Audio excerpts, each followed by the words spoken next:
একদিন মায়ার নবী দয়ার নবী মুহাম্মদুর রাসূলুল্লাহ সাল্লাল্লাহু আলাইহি সাল্লাম একটি জঙ্গলের পাশ দিয়ে হেঁটে যাচ্ছিলেন।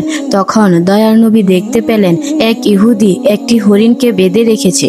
হরিণটি দয়ার নবী হযরত মুহাম্মদ সাল্লাল্লাহু আলাইহি সাল্লামকে দেখার পর সাথে সাথে বলে উঠল, ইয়া রাসূলুল্লাহ, ইয়া হাবিবাল্লাহ, আজ সকালে আমি আমার বাচ্চাদেরকে বাসায় রেখে খাবার অন্বেষণের জন্য বেরিয়েছিলাম।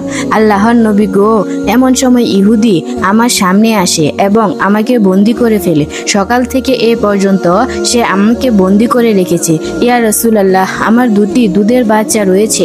সকাল থেকে এ পর্যন্ত তাদেরকে আমি দুধ খাওয়াতে পারিনি। হয়তোবা তারা আমাকে না দেখতে পেয়ে অনেক অস্থির হয়ে পড়েছে এবং তাদের গলা দুধ না খাওয়ার কারণে শুকিয়ে রয়েছে। হে আল্লাহর নবী গো, আল্লাহর হাবিব, আমি শেষবারের মতো আমার বাচ্চার সাথে একবার সাক্ষাৎ করতে চাই। দয়া করে আপনি এর একটা ব্যবস্থা করে দিন। হরিণের এই আর্জি শুনে দয়ার নবী হযরত মুহাম্মদ সাল্লাল্লাহু আলাইহি সাল্লামের অন্তর কেঁদে উঠল। তখন নবীজি ইহুদিকে বললেন, হে ইহুদি, তুমি কেন এই হরিণকে আটকে রেখেছ? তখন ইহুদি বলল, আমি হরিণকে শিকার করেছি, আর জঙ্গলের প্রাণী শিকার করা তো বৈধ, তাই আমি হরিণকে আটকে রেখেছি।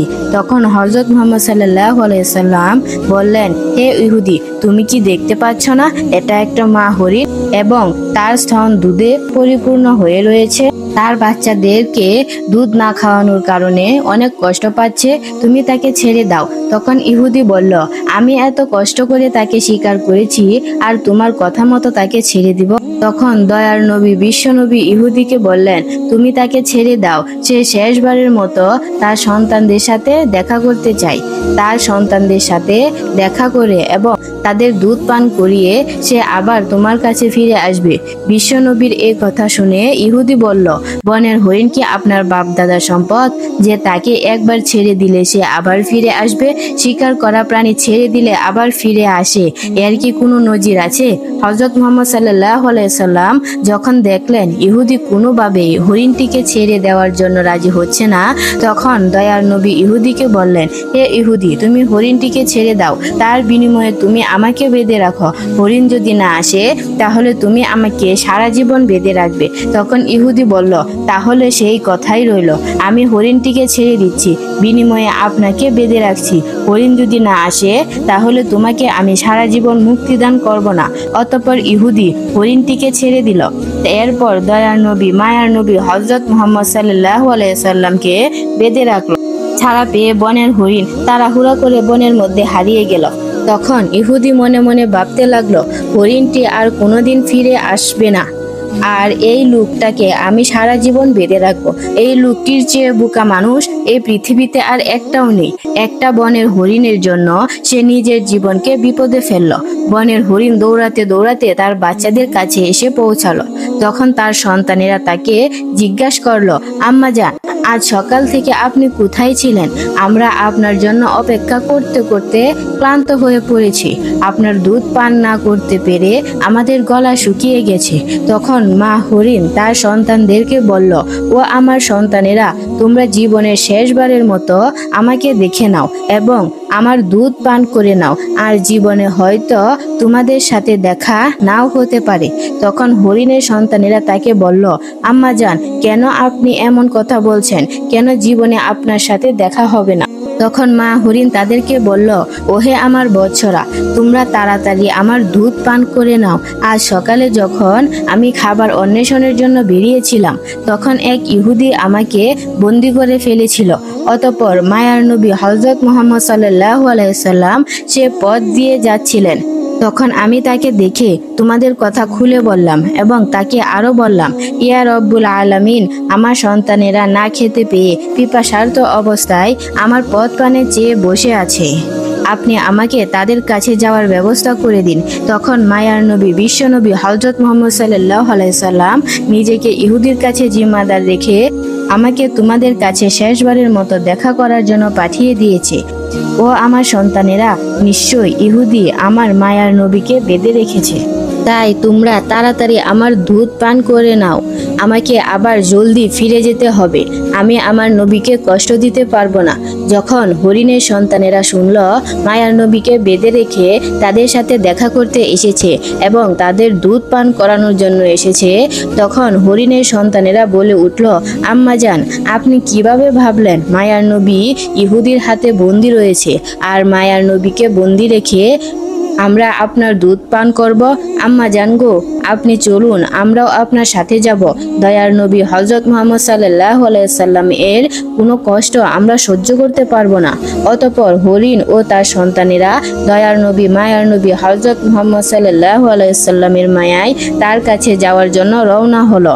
এদিকে হরিণের আসতে কিছুটা দেরি হওয়ায় ইহুদি হযরত মুহাম্মদ সাল্লাল্লাহু আলাইহি সাল্লামকে বলতে লাগলো, তোমার মতো বোকা মানুষ আমি আর এই পৃথিবীতে দেখিনি। বনের শিকার করা হরিণ তাকে ছেড়ে দিলে সে কি আর কোনোদিন ফিরে আসবে? আর একটা বনের হরিণের জন্য তুমি নিজেকে আমার কাছে বন্ধক রেখেছ।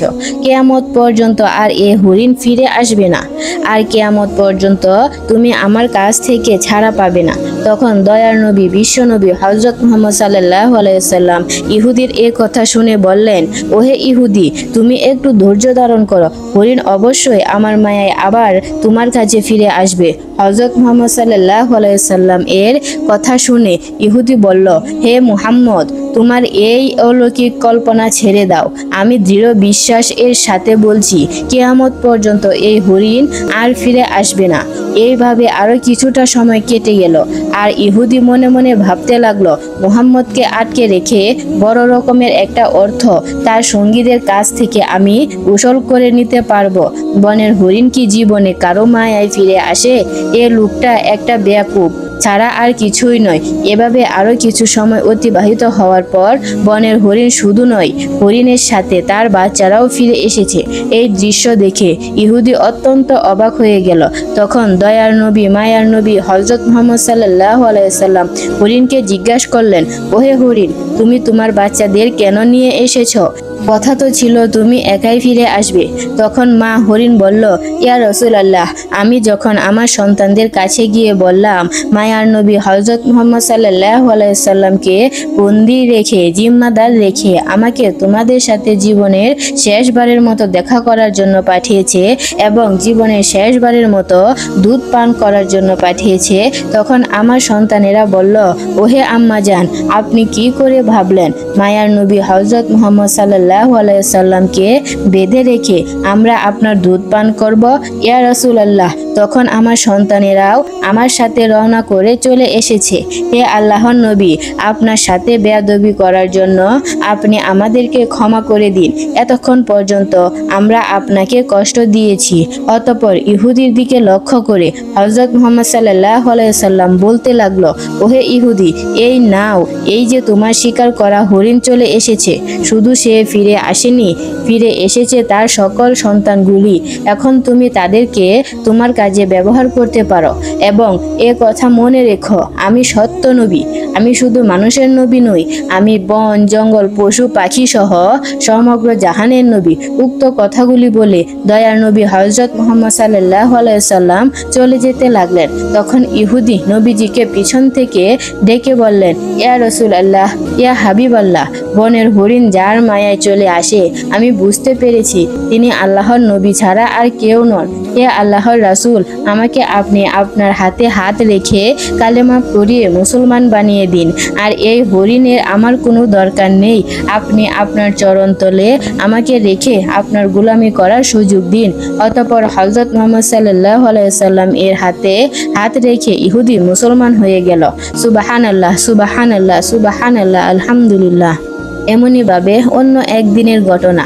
একদিন বিশ্বনবী সাহাবীদের সঙ্গে এক মজলিসে উপস্থিত ছিলেন। এমন সময় সেখানে এক গ্রাম্য বেদুইন ব্যক্তি উপস্থিত হলেন এবং তার হাতে শিকার করা একটি গুইসাপও ছিল। সে বেদুইন হযরত মুহাম্মদ সাল্লাল্লাহু আলাইহি সাল্লামের দিকে ইশারা করে সাহাবাদেরকে জিজ্ঞাসা করলেন, ইনি কে? সাহাবায়ে কেরাম উত্তর দিলেন, তিনি আল্লাহর রাসূল হযরত মুহাম্মদ সাল্লাল্লাহু আলাইহি সাল্লাম। ইনি হলেন জিন ও ইনসানের নবী, তিনি হলেন তামাম জাহানের নবী। অতঃপর সে বেদুইন গ্রাম্য ব্যক্তি বলল, আমি লাখো উজার কসম করে বলছি, আমি তাকে নবী বলে স্বীকার করি না। তবে আমার যে স্বীকার করা গুই সাপটি রয়েছে সেটি যদি কথা বলে, তার নবুয়তের কথা স্বীকার করে, তাহলে আমি তাকে নির্দ্বিধায় নবী হিসাবে মেনে নেব। হে মুহাম্মদ, যতক্ষণ পর্যন্ত না এই গুই সাপটি আপনার উপর নবুয়ত স্বীকার করবে, ততক্ষণ পর্যন্ত আমিও আপনাকে নবী বলে মানব না। তখন হযরত মুহাম্মদ সাল্লাল্লাহু আলাইহি সাল্লাম বললেন, হে বেদুইন, তুমি সত্যি করে বলো তো, এই গুই সাপটি যদি আমার উপরে ঈমান আনে এবং আমার নবুয়তের স্বীকৃতি দেয়, তাহলে কি তুমি আমার উপরে ঈমান আনবে? তখন বেদুইন ব্যক্তি জবাব দিল, যদি সত্যি এটি হয় তাহলে নির্দ্বিধায় আমি তোমাকে নবী বলে মেনে নিব এবং তোমার প্রতি ঈমান আনব। তখন আল্লাহর নবী হযরত মুহাম্মদ সাল্লাল্লাহু আলাইহি সাল্লাম বেদুইনকে বললেন, তুমি গুই সাপটিকে ছেড়ে দাও। তখন হযরত মুহাম্মদ সাল্লাল্লাহু আলাইহি সাল্লামের আদেশ মতো বেদুইন ব্যক্তি গুই সাপটিকে ছেড়ে দিল। এরপর বিশ্বনবী গুই সাপটিকে ডাক দিয়ে বললেন, হে গুই সাপ। গুই সাপকে ডাক দেওয়ার সঙ্গে সঙ্গে সে গুই সাপটি সকলের বোধগম্য বিশুদ্ধ আরবি ভাষায় জবাব দিল, লাব্বাইক ইয়া রাসূলুল্লাহ, আমি আপনার খেদমতে উপস্থিত এবং আমি আপনার অনুগত। গুই সাপের এই কথাগুলি উপস্থিত সকলে শুনল এবং বুঝতে পারল। এরপর রাসূলুল্লাহ সাল্লাল্লাহু আলাইহি সাল্লাম গুই সাপকে জিজ্ঞাসা করলেন, হে গুই সাপ, তুমি কার ইবাদত করো? জবাবে গুই সাপ উত্তর দিল, আমি ওই আল্লাহর ইবাদত করি যার আরশ আকাশে, যার রাজত্ব দুনিয়াতে, যিনি সমুদ্রের ভিতরে পথ সৃষ্টি করেছেন, যিনি বেহেশতে রহমত এবং দুজখে আযাব সৃষ্টি করেছেন। আল্লাহর নবী হযরত মুহাম্মদ সাল্লাল্লাহু আলাইহি সাল্লাম গুই সাপকে পুনরায় জিজ্ঞাসা করলেন, হে গুই সাপ, আমি কে? তখন গুই সাপ জবাব দিল, আপনি আল্লাহর রাসূল এবং আপনি আখিরি নবী। যে ব্যক্তি আপনার সততা স্বীকার করবে সে সফলকাম হবে, আর যে ব্যক্তি আপনাকে মিথ্যা পরিপূর্ণ করবে সে ব্যর্থ হবে। অতঃপর হযরত মুহাম্মদ সাল্লাল্লাহু আলাইহি সাল্লাম সে গ্রাম্য বেদুইন লোকটিকে লক্ষ্য করে বললেন, হে বেদুইন, এখন কি তোমার মনে আমি আল্লাহর রাসূল হওয়ার ব্যাপারে কোনো সন্দেহ রয়েছে? বেদুইন ব্যক্তিটি তখন বলল, ইয়া রাসূলুল্লাহ, ইয়া হাবিবাল্লাহ, যার নবুয়তের ব্যাপারে এই গুই সাপটি সাক্ষ্য দেয়, তার নবুয়ত অস্বীকার করার আমি কে? হে আল্লাহর হাবিব, আপনি আমাকে মুসলমান বানিয়ে দিন এবং আপনার চরণতলে খেদমত করার সুযোগ করে দিন। তখন সে বেদুইন হুজুরে আকরাম সাল্লাল্লাহু আলাইহি সাল্লামের হাতে হাত রেখে কালেমা পড়ে মুসলমান হয়ে গেল। সুবহানাল্লাহ, সুবহানাল্লাহ। একবার আবু জাহেল, অলিল ইবনে মুহিরা এবং আস ইবনে ওয়াইল প্রমুখ কাফেরেরা রাসূল আকরাম সাল্লাল্লাহু আলাইহি সাল্লামের কাছে এসে বলল, হে মুহাম্মদ, ওই আকাশের চাঁদ দেখতে পাচ্ছ? তুমি যদি ওই চাঁদটাকে দ্বিখণ্ডিত করে দেখাতে পারো, তাহলে আমরা তোমার উপর ঈমান এনে মুসলমান হয়ে যাব। তখন রাসূল আকরাম সাল্লাল্লাহু আলাইহি সাল্লাম তাদেরকে বললেন, আমি যদি সত্যি ওই আকাশের চাঁদকে দ্বিখণ্ডিত করে দেখাতে পারি, তাহলে কি তোমরা আমার উপর ঈমান আনবে এবং আল্লাহকে আল্লাহ বলে স্বীকার করবে? তখন তারা বলল, আগে আমাদেরকে চাঁদটি দ্বিখণ্ডিত করে দেখাও। সত্যি আমরা কথা দিচ্ছি, যদি তুমি এই কাজ করে দেখাতে পারো, তাহলে তোমার উপর নিশ্চিতভাবে ঈমান আনব এবং তোমার আল্লাহকে আল্লাহ বলে স্বীকার করব আর তোমাকে নবী বলে স্বীকার করব। তখন হুজুরে আকরাম সাল্লাল্লাহু আলাইহি সাল্লাম আল্লাহর দরবারে দোয়া করলেন, হে আল্লাহ, আপনি এই আকাশের চাঁদকে দ্বিখণ্ডিত করে দিন। তখন মহান রব্বুল আলামিন রাসূল আকরাম সাল্লাল্লাহু আলাইহি সাল্লামের দোয়া কবুল করলেন। দোয়া করার পর বিশ্বনবী সাল্লাল্লাহু আলাইহি সাল্লাম আকাশের দিকে ইশারা করলেন আর সাথে সাথে আকাশের চাঁদ দ্বিখণ্ডিত হয়ে গেল। চাঁদের দুটি খণ্ড পরস্পর হতে এত দূরে সরে গিয়েছিল যে এটার মধ্যভাগে হেরা পর্বত দেখা যাচ্ছিল এবং চাঁদের দ্বিখণ্ডিত হওয়া ব্যাপারটি কাফেররাও খুব ভালোভাবে দেখতে পাচ্ছিল। এবার আল্লাহর নবী হযরত মুহাম্মদ সাল্লাল্লাহু আলাইহি সাল্লাম প্রত্যেকটি কাফেরের নাম ধরে ধরে বলতে লাগলেন, হে আবু জাহেল, তুমি সাক্ষী থাকো। হে অলিল ইবনে মুহিরা, তুমিও সাক্ষী থাকো। হে আস ইবনে ওয়াইল, তুমিও সাক্ষী থাকো, তোমাদের কথা মতো আকাশের চাঁদকে দ্বিখণ্ডিত করে দিয়েছি, আর তোমরা এখন তোমাদের ওয়াদা মতো আল্লাহকে ইলাহ বলে স্বীকার করো এবং আমাকে নবী বলে স্বীকার করে নাও। তখন কাফেরেরা হাসতে হাসতে বলল, ওরে মুহাম্মদ, এতদিন আমরা জানতাম তুমি এই পৃথিবীর বিভিন্ন জিনিসের উপর জাদু করার ক্ষমতা রাখো, কিন্তু আজ তো দেখছি তুমি আকাশের চাঁদের উপরও জাদু করার ক্ষমতা রাখো। নাউজুবিল্লাহ, তোমার মতো এত বড় জাদুকর আমরা এই পৃথিবীতে আর একটাও দেখিনি। আর তুমি এ কথাও জেনে রাখো, আমরা কোনো জাদুকরকে কোনোদিন নবী বলে স্বীকার করি না। মূলত আল্লাহ রব্বুল আলামিন তাদের ভাগ্যে ঈমানের দৌলত লিখে রাখেনি, তাই তারা আল্লাহর রসুল সাল্লাল্লাহু আলাইহি সাল্লামের কাছ থেকে এত বড় একটা মুজিজা দেখার পরেও ঈমান গ্রহণ করলো না। হযরত মুহাম্মদ সাল্লাল্লাহু আলাইহি সাল্লাম এর এই বিশেষ মুজিজার ব্যাপারে আল্লাহ রব্বুল আলামিন কুরআনুল কারিমে উল্লেখ করে দিয়েছেন। সূরাতুল কমারে বর্ণিত রয়েছে, কিয়ামত নিকটে চলে এসেছে এবং চন্দ্র দ্বিখণ্ডিত হয়েছে। একদা রাসূল আকরাম সাল্লাল্লাহু আলাইহি সাল্লাম উসামা রাদিয়াল্লাহু তাআলা আনহুকে নিয়ে কোথাও সফরে যাচ্ছিলেন। পথিমধ্যে হযরত মুহাম্মদ সাল্লাল্লাহু আলাইহি সাল্লাম উসামা রাদিয়াল্লাহু তাআলা আনহুকে বললেন, হে উসামা, তুমি খুঁজে দেখো ইস্তেনজা করার জন্য কোনো জায়গা পাওয়া যায় কিনা। উসামা রাদিয়াল্লাহু তাআলা আনহু নবী করিম সাল্লাল্লাহু আলাইহি সাল্লামের এই নির্দেশ পেয়ে ইস্তেনজা করার জন্য জায়গা খুঁজতে লাগলেন, কিন্তু ধুধু মরুভূমি হওয়ায় তিনি কোনো জায়গা খুঁজে পেলেন না। অতঃপর তিনি হযরত মুহাম্মদ সাল্লাল্লাহু আলাইহি সাল্লামের কাছে এসে আরজ করলেন, হে রাসূলুল্লাহ, এ ময়দানে ইস্তেনজা করার মতো কোনো জায়গা নেই। তখন আল্লাহর রাসূল বললেন, দেখো আশেপাশে কোনো বৃক্ষ ও পাথর আছে কিনা। তখন উসামা রাদিয়াল্লাহু তাআলা আনহু বললেন, আল্লাহর নবী, আশেপাশে কিছু বৃক্ষ ও পাথর আছে বটে। তখন আল্লাহর নবী বললেন, তুমি সেই বৃক্ষ এবং পাথরগুলোকে গিয়ে বলো, আল্লাহর নবী তোমাদের নির্দেশ দিয়েছেন তোমরা একত্রে হয়ে যাও এবং তার ইস্তেনজা করার জন্য একটি উপযুক্ত পরিবেশ তৈরি করে দাও। তখন উসামা রাদিয়াল্লাহু তাআলা আনহু সেই গাছগুলির কাছে গিয়ে বললেন, হে বনের গাছ, আল্লাহর নবী রাসূল আকরাম সাল্লাল্লাহু আলাইহি সাল্লাম তোমাদের মাঝে বসে ইস্তেনজা করবেন। তিনি তোমাদের এই নির্দেশ দিয়েছেন, তোমরা পরস্পরের সাথে মিলিত হয়ে যাও এবং তার ইস্তেনজা করার জন্য একটি উপযুক্ত জায়গার ব্যবস্থা করে দাও। বিশ্বনবীর এই নির্দেশ শোনার মাত্রই গাছগুলি পরস্পরের সাথে মিলিত হয়ে একত্রিত হয়ে গেল। এরপরে রাসূল আকরাম সাল্লাল্লাহু আলাইহি সাল্লাম সেই গাছগুলির আড়ালে বসে ইস্তেনজা সারলেন। ইস্তেনজা করার পরে রাসূল আকরাম সাল্লাল্লাহু আলাইহি সাল্লাম ফিরে এসে পুনরায় উসামা রাদিয়াল্লাহু তাআলা আনহুকে বললেন, হে উসামা, তুমি গাছগুলোকে গিয়ে বলো তারা যেন পরস্পর থেকে বিচ্ছিন্ন হয়ে যায় এবং তাদের জায়গা মতো চলে যায়। অতঃপর উসামা রাদিয়াল্লাহু তাআলা আনহু আবার গাছগুলির কাছে গিয়ে বললেন, হে বৃক্ষদল, আল্লাহর নবী সাল্লাল্লাহু আলাইহি সাল্লাম তোমাদের যার জায়গা যাওয়ার জন্য নির্দেশ দিয়েছেন। নবীজির এই নির্দেশ পাওয়া মাত্রই বৃক্ষদল যার জায়গায় ফিরে গেল। সুবহানাল্লাহ, সুবহানাল্লাহ। একবার বিশ্ব নবী যুদ্ধ থেকে ফেরার সময় একটি গাছের ছায়ার নিচে শুয়ে বিশ্রাম নিচ্ছিলেন আর তার তরবারিটি তার পাশে রেখে দিয়েছিলেন। হুজুরে আকরাম সাল্লাল্লাহু আলাইহি সাল্লাম যখন একটু তন্দ্রাচ্ছন্ন হলেন, ঠিক এমন সময় তার এক শত্রু এসে তরবারিটি হাতে নিয়ে নিল এবং তরবারিটির খোলস মুক্ত করে তরবারিটি আল্লাহর নবী রাসূল আকরাম সাল্লাল্লাহু আলাইহি সাল্লামের উপরে তাক করে ধরল। তখন আল্লাহর নবী সেই শত্রু বলল, হে মুহাম্মদ, বলো এখন আমার হাত থেকে তোমাকে কে রক্ষা করবে। তখন আল্লাহর নবী রাসূল আকরাম সাল্লাল্লাহু আলাইহি সাল্লাম নির্ভয়ে এবং প্রশান্তি মনে বললেন, আমার আল্লাহ আমাকে রক্ষা করবেন।